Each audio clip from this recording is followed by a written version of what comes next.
어르신, 당장 사인하지 마시고 밖으로 도망치세요. 어머니, 이거 남기지 말고 다 드셔야 해요. 요즘 부쩍 깜빡깜빡하시잖아요. 어제도 가습을 켜두고 그냥 나가셨다면서요. 코끝을 찌르는 묵직하고 비릿한 한약재 냄새가 훅 끼쳐왔습니다. 며느리 지연이가 내민 유리잔 안에는 새까만 흑염소 진액이 찰랑거리고 있었습니다. 싱크대 너머에서 저를 바라보는 며느리의 눈빛은 다정했지만 어딘지 모르게 서늘한 기운이 맴돌았습니다. 저는 떨리는 손으로 잔을 받아들고는 애써 웃어 보였습니다. 내가 그랬니? 참 이상하지. 분명히 다 잠그고 나온 것 같았는데 요새 통 정신이 없네. 여러분, 안녕하세요? 오늘 사연 편안하게 들을 준비가 되셨나요? 편안하게 오늘 하루 잠시 쉬어가시면 좋겠습니다. 그리고 오늘 이야기가 마음에 드신다면 무료 버튼인 구독과 좋아요 꾹 눌러주세요. 여러분께 행운과 건강이 넘쳐나실 거예요. 자, 그럼 이제 오늘 사연을 시작하겠습니다. 꺼봐요. 그러니까 제가 챙겨드릴 때 약 잘 챙겨 드시고 이번 주말에는 저랑 같이 병원 가셔서 뇌파 검사도 한번 다시 받아보세요. 도연 씨도 어머니 걱정이 이만저만이 아니에요. 며느리는 고무장갑을 벗으며 제 어깨를 가볍게 주물렀습니다. 살가운 며느리의 손길이었지만 제 등줄기에는 식은 땀이 한 방울 흘러내렸습니다. 정말 제가 가스불을 켜두었던 걸까요? 서울 변두리 시장 골목에서 오랜 세월 분식집을 운영해 오면서 불조심 하나만큼은 몸에 배도록 철저하게 지켜온 저였습니다. 펄펄 끓는 떡볶이, 팡과 튀김솥을 평생 다루며 단 한 번의 사고도 없었는데 최근 몇 달 사이 저는 마치 바보가 된 것만 같았습니다. 지연이의 말에 따르면 저는 지갑을 냉장고에 넣어두기도 했고 도연이의 생일을 까맣게 잊어버리기도 했으며 거스름 돈을 잘못 거슬러 주어 손님과 실랑이를 벌이기도 했다고 합니다. 남편이 세상을 떠난 지 오래.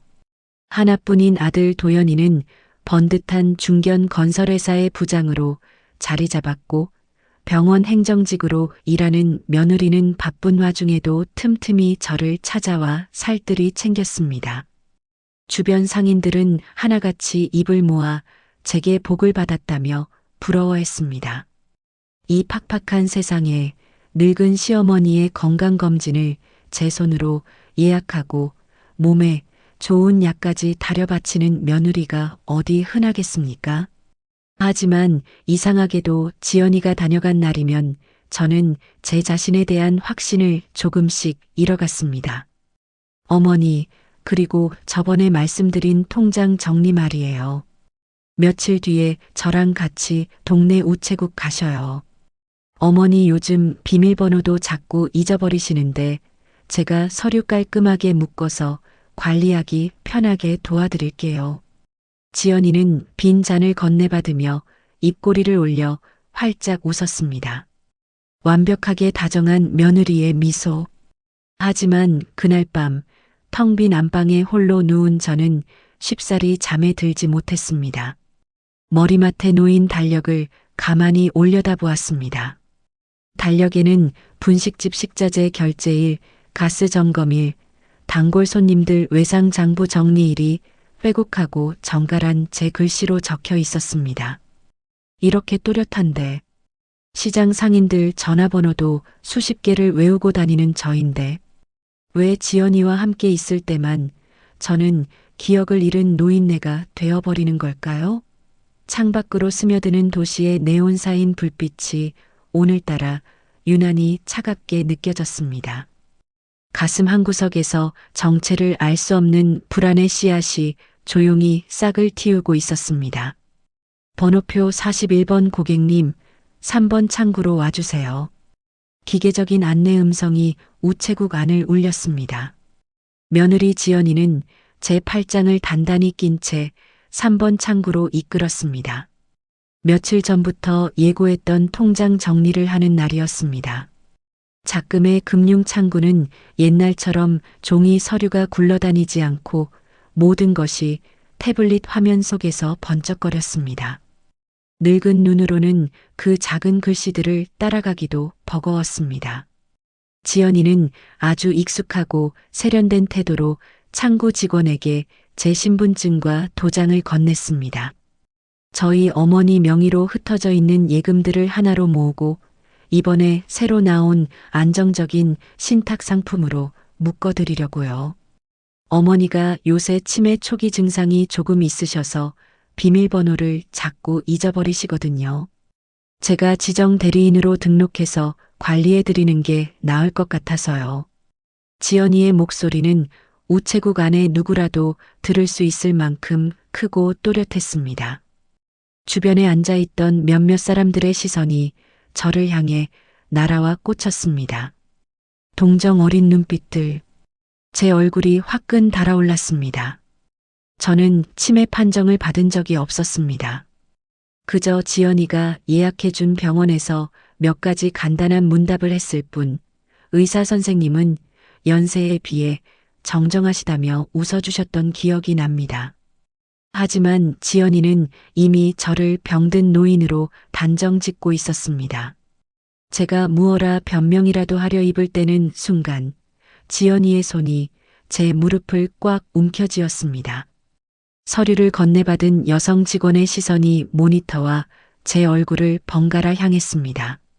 명찰에는 최윤아라는 이름이 세 글자 또렷하게 적혀 있었습니다.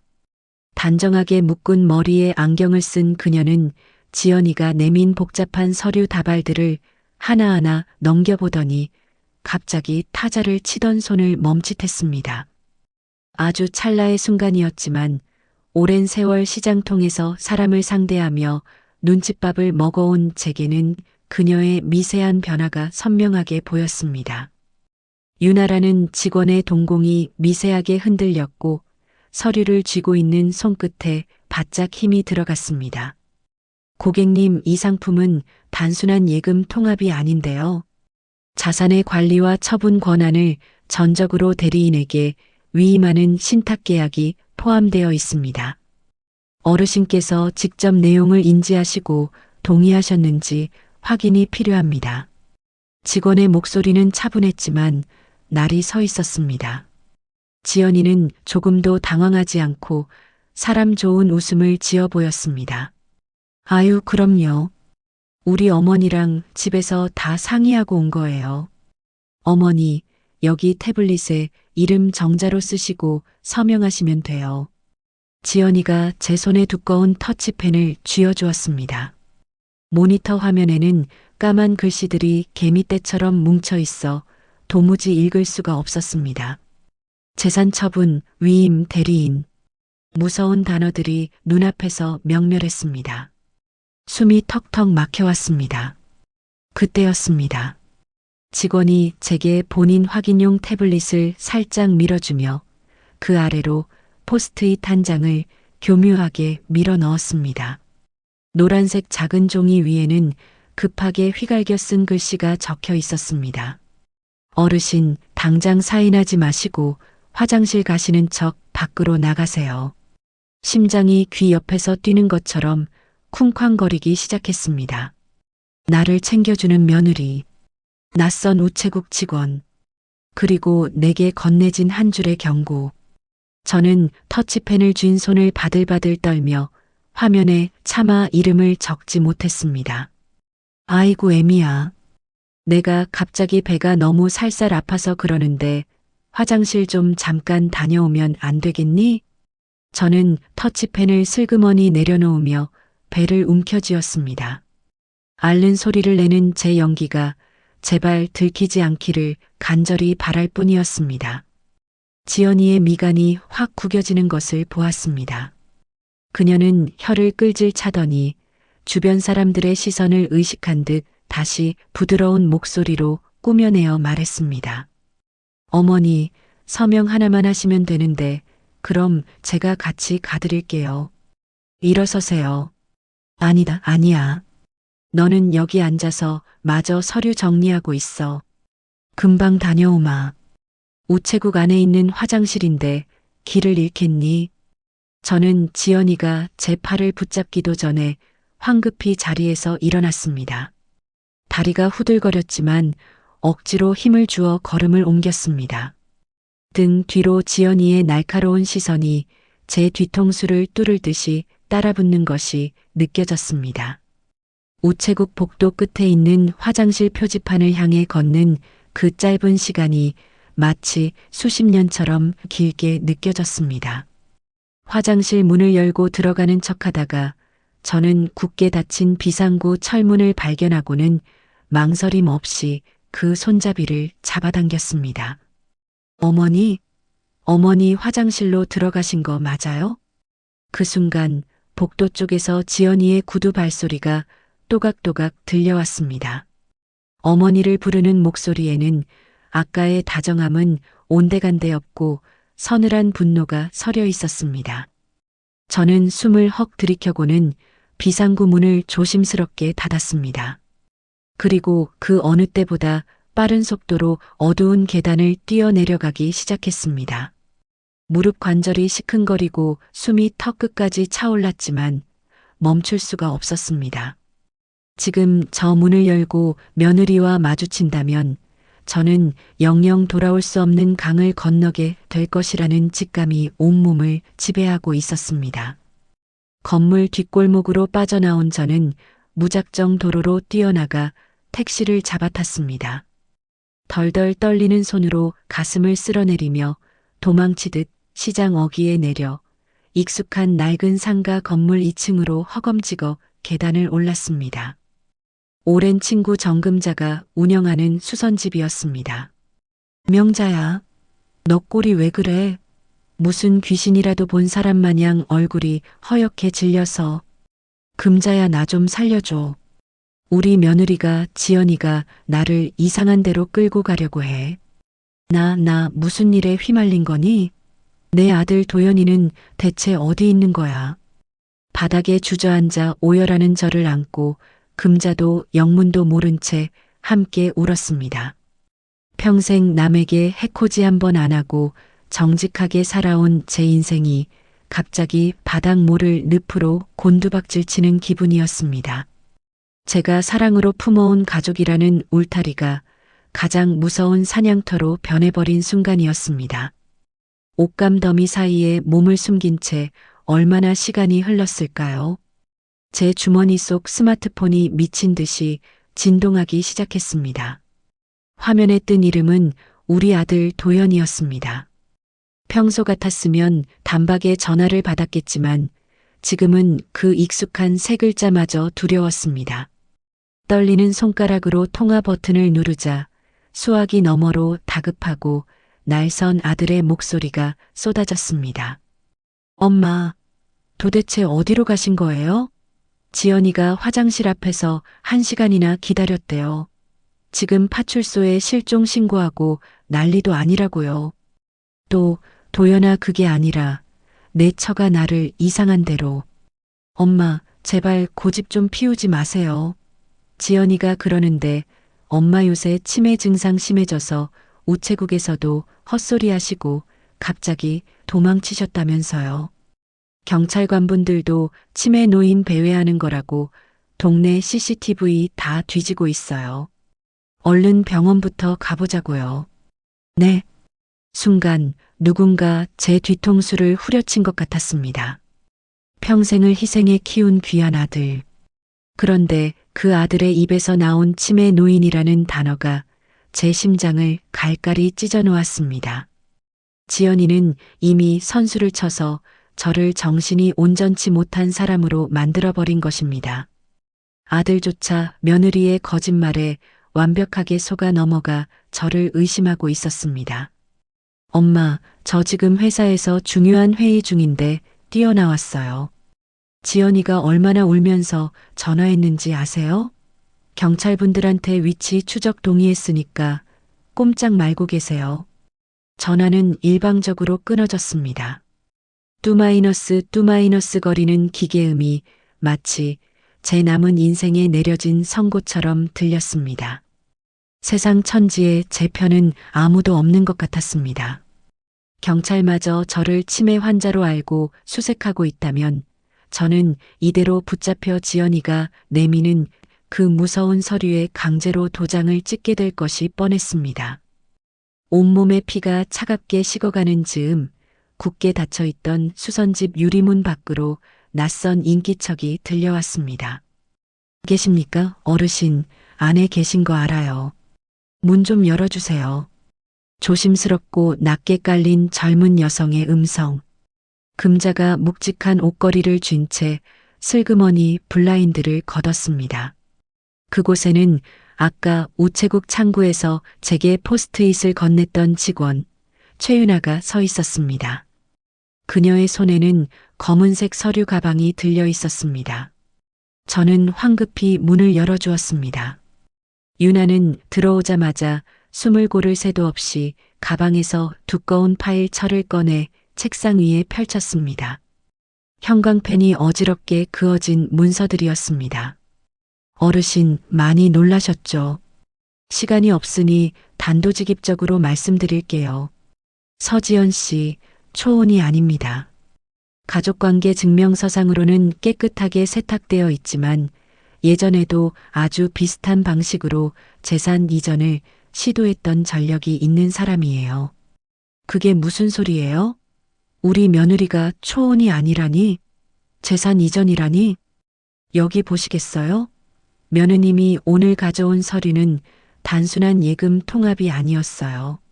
성년후견인 제도의 허점을 교묘하게 파고든 임의후견 계약서였습니다.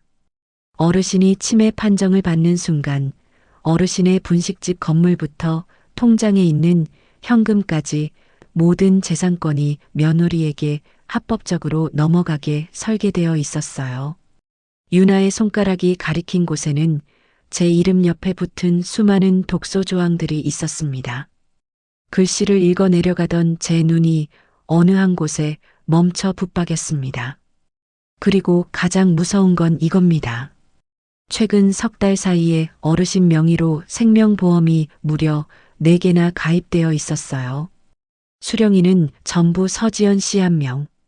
금액을 다 합치면 자그마치 7억 원입니다. 오늘 그 마지막 서류에 도장만 찍으셨다면 며느리는 완벽한 합법의 테두리 안에서 어르신의 모든 것을 앗아갔을 겁니다. 7억 원. 평생 떡볶이를 팔며 동전 단위까지 아껴 모았던 제 피와 땀의 무게였습니다. 매일 밤 제게 다정하게 건네주던 그 시커먼 흑염소 진액이 떠올랐습니다.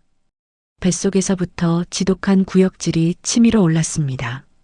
아가씨는 일개 우체국 직원인데 어떻게 이런 걸 다 조사한 겁니까? 왜 굳이 위험을 무릅쓰고 나를 돕는 거예요? 제가 떨리는 목소리로 묻자 차가워 보였던 윤아의 안경 너머 눈동자가 붉게 충혈되었습니다. 그녀는 씁쓸한 미소를 지으며 제 두 손을 꼭 맞잡았습니다. 제 이모님이 똑같은 수법에 당하셨거든요. 살가웠던 새언니가 준 약을 먹고 서서히 기억을 잃어가셨고 어느 날 요양병원에 갇히셨어요. 뒤늦게 저희가 알아챘을 때는 이미 이모님의 전 재산이 증발하고 난 뒤였습니다. 저는 그때 그 지옥을 똑똑히 봤습니다. 오늘 창구에서 어르신을 닥달하던 며느리의 눈빛에서 제 새언니의 얼굴이 겹쳐 보였어요. 2번 다시 그런 사람들에게 당하는 피해자를 만들고 싶지 않았습니다. 윤아는 가방에서 명함 한 장을 더 꺼냈습니다. 경찰청 금융범죄수사대 이태준 형사. 개인의 단독 범행이 아닙니다. 요양병원 의사, 보험 설계사, 위조 브로커까지 얽힌 거대한 조직 범죄일 가능성이 높아요. 이태준 형사님과 저는 몇 달 전부터 이 조직의 꼬리를 밟고 있었습니다. 어르신, 도망치기만 해서는 안 됩니다.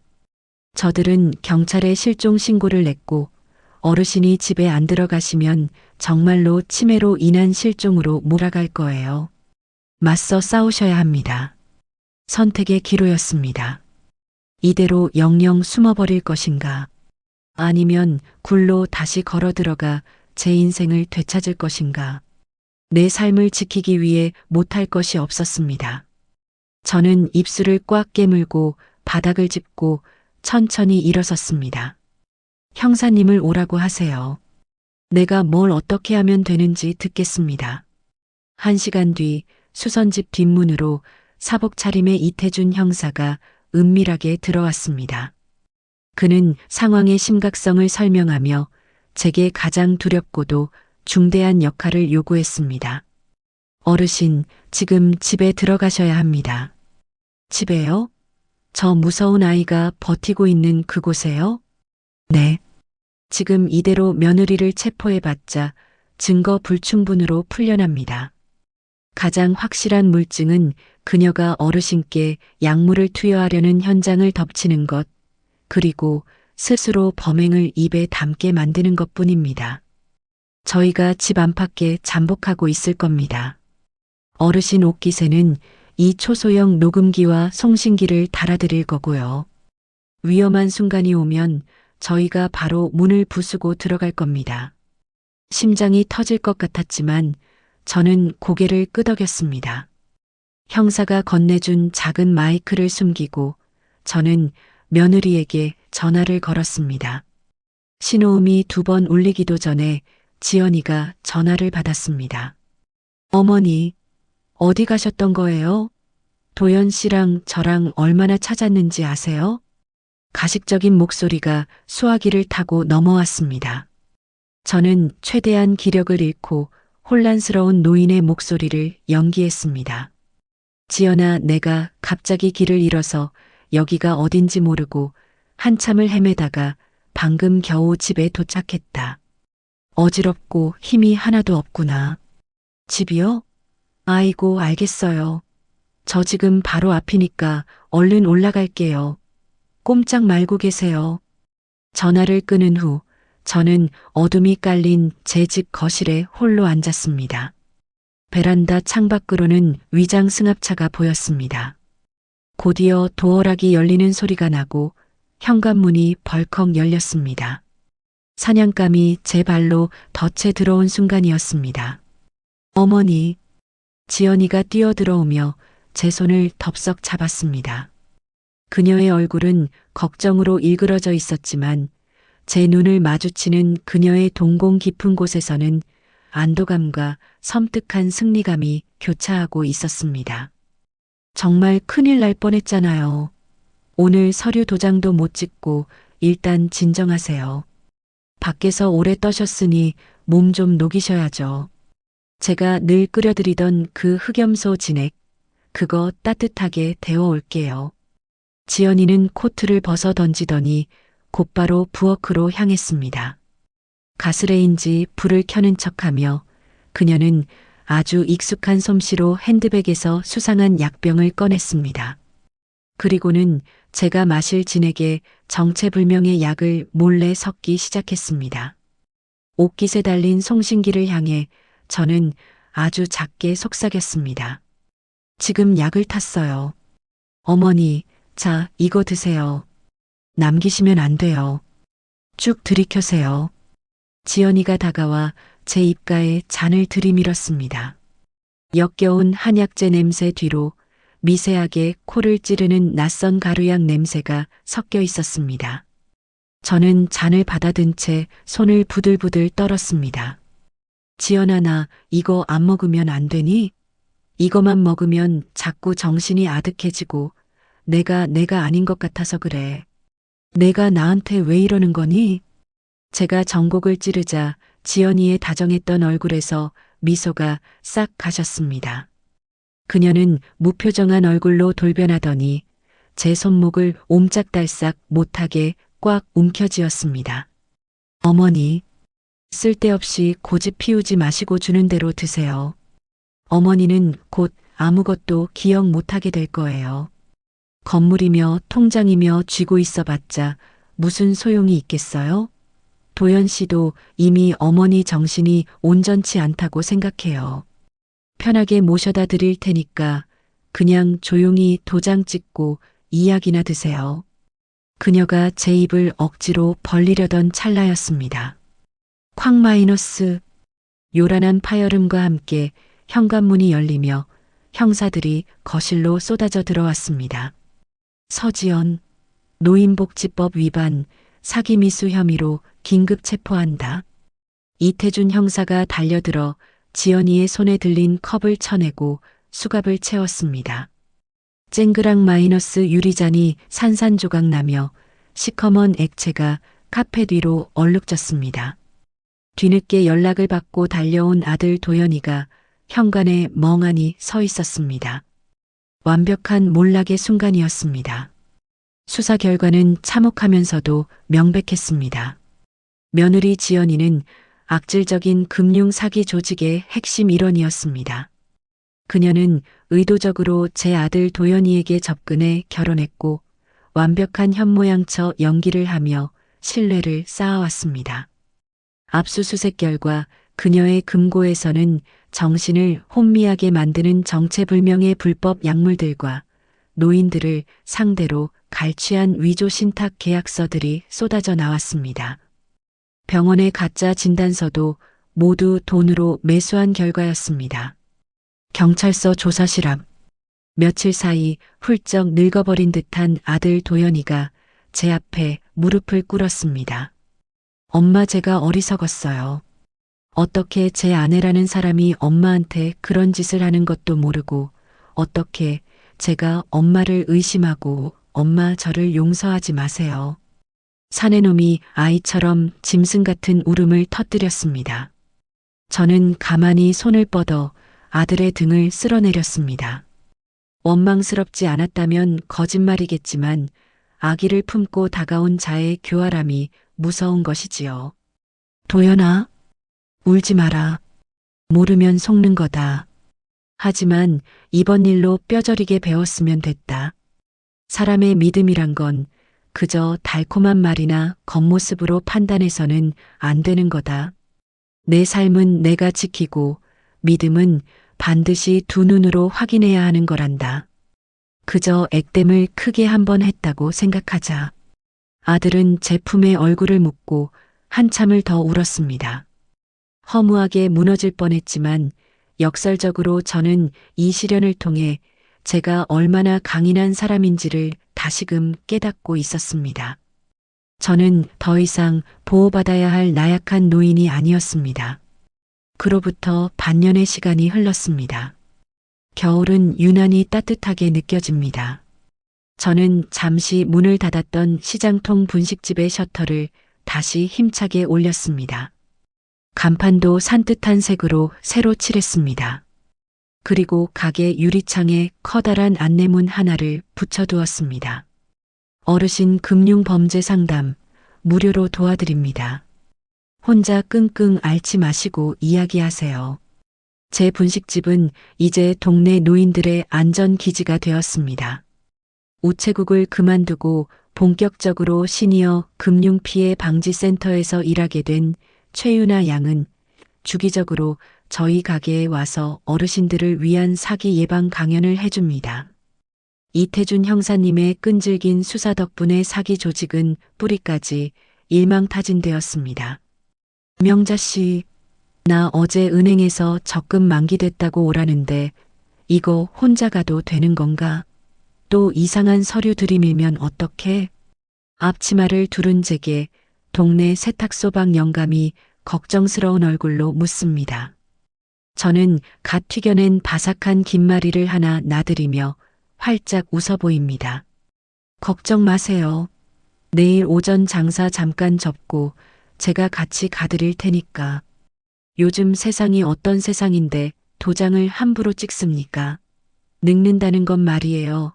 힘이 약해져서 남한테 기대야 하는 게 아닙니다. 그만큼 세상 보는 눈과 경험이 겹겹이 쌓여서 더 지혜로워지는 겁니다. 가게 안에는 따끈한 오뎅 국물 김이 피어오르고 동네 어르신들의 웃음소리가 골목밖까지 퍼져나갑니다.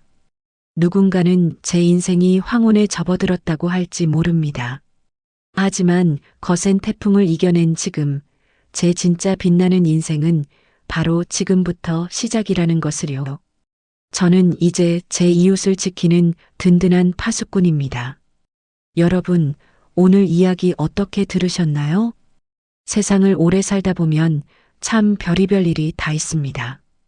혹시 지금 곁에 있는 누군가가 여러분의 재산을 대신 편하게 관리해 주겠다며 접근한다면 그 말이 아무리 달콤하고 따뜻해도 반드시 한 번은 멈춰 서서 의심해 보시기 바랍니다. 여러분이 평생을 바쳐 일궈온 삶의 무게는 오직 여러분 자신만이 가장 잘 알고 지켜낼 수 있습니다. 낯선 서류는 반드시 믿을 수 있는 주변의 여러 사람에게 물어보세요. 여러분의 지혜롭고 단단한 오늘을 언제나 응원하겠습니다. 다음 이 시간에도 우리를 지켜낼 수 있는 생생한 지혜의 사연으로 찾아오겠습니다. 구독과 좋아요 잊지 않으셨죠? 구독자 여러분께 행운과 건강이 계속되시길 기도할게요. 감사합니다.